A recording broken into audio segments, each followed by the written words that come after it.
안녕하세요. 제로마미의 마늘입니다. 오늘은 평생 매일매일 사용하는 샴푸, 또 바디워시, 클렌징 폼 이렇게 화장실에서 사용하는 제품들에 관해서 한번 얘기를 해보려고 해요. 우선 시작하기에 앞서서 제가 질문 하나 드릴게요. 질문 두 개 드릴게요. 첫 번째는 환경을 생각해서 혹은 뭐 저렴하니까 대용량의 샴푸나 린스, 바디워시 이런 걸 사서 기존에 사용하던 샴푸통, 뭐 린스통 이런 곳에 소분해서 사용하는 것이 좋다? 아니면 좋지 않다? 어떻게 생각하세요? 어때요? 이거는요, 절대 추천하지 않는다고 해요. 물론 완전하게 샴푸통이나 기존에 사용하던 거를 완전하게 닦아서 햇볕에 건조를 해서 사용하는 거는 뭐 그나마 괜찮다고는 하는데요. 전문가들도 미련 없이 버리고 새로운 제품을 구매하는 걸 추천한다고 합니다. 그 이유는 두 번째까지 얘기하고 말씀드릴게요. 그 다음 두 번째 질문은요. 샴푸 조금 남으면 잘 안 나오잖아요, 펌핑기에서. 근데 이 샴푸에 물을 넣고 흔들어서 사용한다? 끝까지? 아니면 뭐 주방 세제도 너무 농도가 진하니까 물을 타서 희석해서 사용하면 좋다라는 말이 되게 많던데, 뭐 물을 주방 세제에 넣어서 사용한다? 아니면 닥터 브로너스 같은 이런 물비누들을 거품 용기에 많이들 넣고 사용하시잖아요. 거기도 물을 넣고 조금 더 희석해서 사용하면 좋다? 아니면 좋지 않다? 어떻게 생각하세요? 저는 절대 하지 말아야 한다고 생각합니다. 제가 생각하는 바가 아니고요. 전문가들도 그렇게 말씀을 많이 하던데요. 이거는 이유가 뭐냐면요. 물속에는 세균이 많이 존재한다고 하잖아요. 근데 이게 샴푸나 기존에 있었던 뭐 주방 세제 이런 데 물을 넣게 되면 폐혈증을 유발하는 농농균이 자라기가 되게 쉽다고 해요. 그렇게 되면 우리가 뭐 깨끗하게 세척을 하려고 뭐 접시나 머리나 깨끗하게 헹굼을 하려고 사용하는 제품이 오히려 제 몸속에 있는 폐혈증을 유발할 수 있는 농농균이 자란다라고 생각하면 절대 해서는 안 되는 행동이겠죠. 그렇기 때문에 좀 환경을 보호한다고 생각해서 혹은 또 뭐 가격이 저렴하기 때문에 아니면 아끼려고 샴푸통에 물을 넣어 사용한다거나 아니면 기존의 예쁜 뭐 디스펜서 같은 거에 대용량의 샴푸를 소분해서 사용한다거나 하는 것들은 하지 않으셨으면 더 좋겠어요. 그래서 이제 오늘 제가 생각이 발단이 돼서 제가 오늘 사용하는 제품에 관해서 말씀을 드리려고 하는데요. 제가 사용하는 제품은 짠! 도브 뷰티바입니다. 많이들 들어보셨을 텐데요. 저 이 제품 정착하기까지 정보의 홍수 속에서 깔려 죽을 뻔했어요. 샴푸를 좀 바꿔보려고 찾아보다 보니까 제품 추천이 왜 이렇게 많은지 이것도 사용해봐라, 저것도 좋다, 이건 이런 단점이 있다 고민하고 찾아보다가 또 뭐 하루 이틀 다 가고 그러다가 너무 자꾸 미루게 되면 포기할 것 같아서 제가 가장 무난하게 찾을 수 있는 도브 뷰티바로 사용을 해보게 됐습니다. 제가 샴푸나 바디워시 같은 경우에 이렇게 도브 비누로 바꾸게 된 첫 번째 계기가요. 물론 제로 웨이스트 생활, 즉 쓰레기를 줄여보고자 하는 게 가장 강했는데요. 그게 아니었다면 비누로 바꿀 생각은 그렇게 생각해보지 않았을 것 같아요. 그래서 1년에 저희 가족만 하더라도 한 달에 샴푸를 한 통씩 사용하면 1년이면 12통이고 샴푸, 바디워시, 클렌징 폼, 이런 뭐 린스 이런 것들을 사용하면 1년에 저희 가족만 한 대략 40개에서 50개 정도의 플라스틱 통 쓰레기를 버리더라고요. 그래서 안 되겠다 싶어서 화장실을 미니멀 해보자. 그래서 이런 것들을 모두 이 비누로 바꾸게 됐고요. 두 번째 이 비누로 바꾸게 된 이제 이유는 샴푸의 그 유해 성분 때문에 그랬던 것 같아요. 샴푸는 완전히 액체가 되면 물로 이렇게 질질질 흐르게 되면 사용하기가 불편하잖아요. 그래서 약간의 그 끈적끈적한 점성을 가져야 되기 때문에 또 여러 가지 화학 제품이 들어갈 거고 또 1년을 사용해도 2년을 사용해도 샴푸 안에서는 곰팡이나 이런 것들이 생기지 않잖아요. 그만큼 방부제, 살균제, 또 뭐 계면활성제와 같은 여러 가지 화학 성분들이 집합되어 있는 집합제로 보면 되잖아요.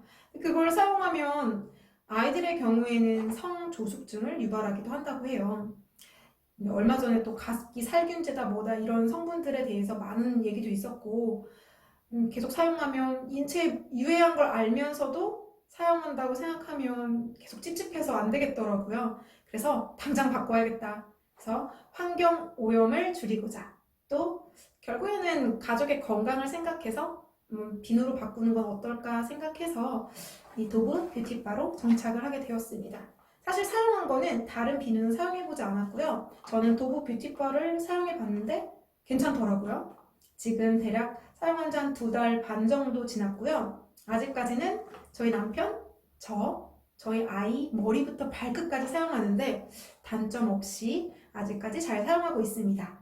그래서 오늘 이 도브 뷰티바에 대해서 조금 장점과 또 뭐 말씀드릴 거 있으면 실제로 비누 거품 나는 정도까지도 한번 보여드리려고 해요. 우선 저희 집 화장실이 얼마만큼 미니멀해졌는지, 얼마나 깔끔해졌는지부터 보여드릴게요.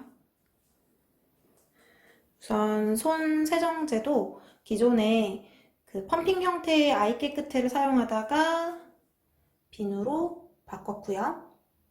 그 다음에 지금 보면 원래는 기존에는 샴푸, 린스, 바디워시, 아이용 이제 뭐 샴푸, 바디워시가 있었고 폼클렌징까지 있었는데 지금은 요거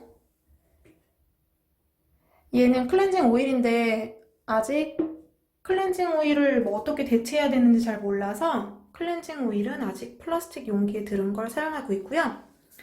여기 지금 이게 얼굴에 사용하는 면 비누망 클렌징용, 폼 클렌징용, 그리고 얘가 머리라든지 바디를 닦을 때 사용하는 모시, 천연 모시로 된 비누망입니다.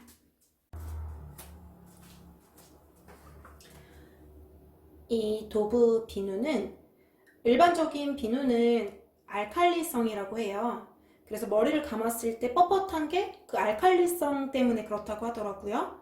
근데 이 도브는 약산성 제품인데 중성에 조금 더 가깝다고 합니다.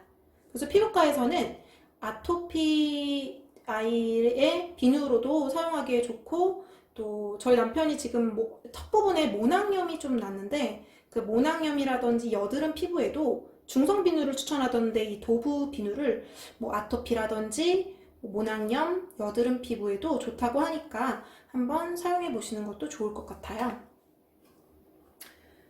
저는 독일산 뷰티바를 구입했고요. 이 가격이 진짜 저렴해요. 저는 G시장, G시장에서 10개에 1,900원 주고 샀어요. 어떤 분들도 되게 비싸게 주고 사던데 잘 찾아보시면 G시장에 잘 네이버에서 검색해서 잘 찾아보시면 한 개에 개당 1,000원 정도? 가격도 되게 저렴한 장점이 있고요. 그 다음에 저는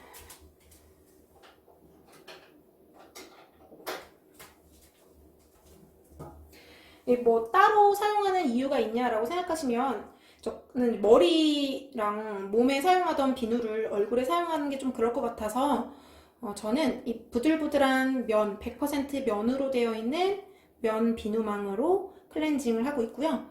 실제로 사용할 때는 거품 내서 거품으로 얼굴을 닦기 때문에 전혀 부담도 없고, 참, 그리고 비누망을 기존에 되게 저렴한 폴리에스터로 되어 있는 비누망은 그것도 미세 플라스틱이 엄청나다고 해요. 그래서 이왕이면 건강 생각해서 사용하시는 거면 이렇게 면으로 된 비누망을 찾아서 사용하시면 좋을 것 같아요. 저는 면 비누망이 있고, 또 이렇게 천연 비누망으로 된 천연 모시 비누망이라고 해서, 이거는 비누 거품을 낸 다음에 저는 비누를 빼서 그러고서 몸을 닦거나 머리를 감거든요. 비누를 넣어서 채로 이제 몸을 문지르거나 그러면 비누가 빨리 물러져서 되게 빨리 금방 비누가 없어지더라고요. 그래서 저 이렇게 딱 비누를 내서 꺼내서 이걸로 문지르면 진짜 몸 잘 닦여요. 제가 한번 보여드릴게요.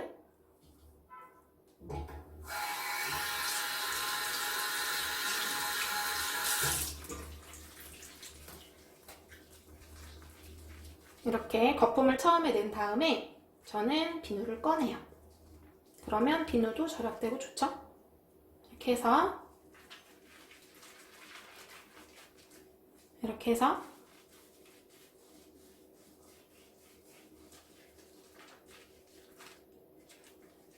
이렇게 몸을 문지르면 세척도 좋고 거품도 정말 잘 나서 몸도 문지르고, 그리고 샴푸를 하는 방법은 비누를 직접 머리에 문지르면 그 비누를 세척하는데 되게 물도 많이 써야 되고 떡질 수가 있거든요. 근데 여기다 이렇게 비누망에 비누를 이렇게 많이 문질문질해서 머리에 이 비누망을 통해 가지고 문지르면 훨씬 두피에도 도움이 되고 떡지지 않게 머리를 감을 수가 있답니다.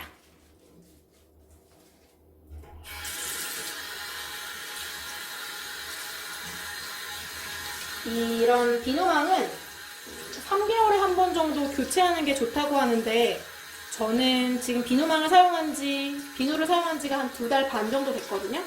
제가 아직까지 문제 없이 잘 사용하고 있습니다.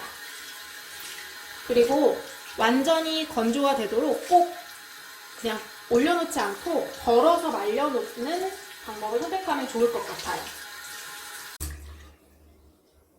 이렇게 다 닦고 이렇게 하고 이렇게 사용을 그날 샤워를 다 하고 하면 이렇게 헹궈서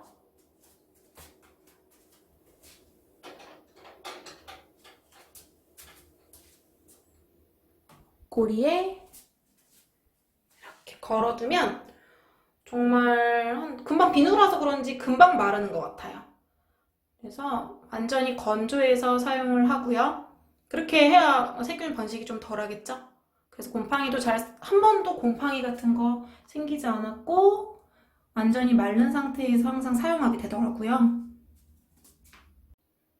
비누로 머리를 감았을 때의 단점이 있다면 뻣뻣함이겠죠. 남자들은 머리가 짧아서 솔직히 잘 모르는데 저는 머리가 정말 길잖아요. 처음 한 달은 그냥 비누로만 머리를 정말 감았는데 확실히 샴푸에 익숙해져 있으니까 많이 뻣뻣하더라고요. 그래서 한 달 정도는 그냥 사용하고 한 달 후부터는 제가 집에 있는 이 식초로 머리를 감기 시작했습니다. 마지막 헹굼을 식초물로 하는 건데 저희 친오빠한테 가서 엄마랑 같이 있을 때 말을 했더니 냄새나서 어떻게 감냐고 하더라고요. 근데 생각보다 그렇게 잠깐 나는 거고 오히려 헹굼하면은 부드럽기도 하고 되게 찰랑거리고 또 좋더라고요. 저희 엄마가 옛날 사람들은 다 식초물에 머리 감았다고 헹궜다고 그렇게 말씀해 주시는 거 보니까 더 용기를 얻어서 하게 됐는데요. 처음에 이제 목욕을 하러 샤워를 하러 들어갈 때 좀 번거롭긴 하지만 컵과 이렇게 식초 하나를 들고 들어갑니다. 그래서 물 가득 하나를 받고 식초를 한 방울 정도, 이렇게 한 방울 정도, 한 방울 정도 넣으면 그렇게 냄새가 심하게 나거나 그러지 않거든요.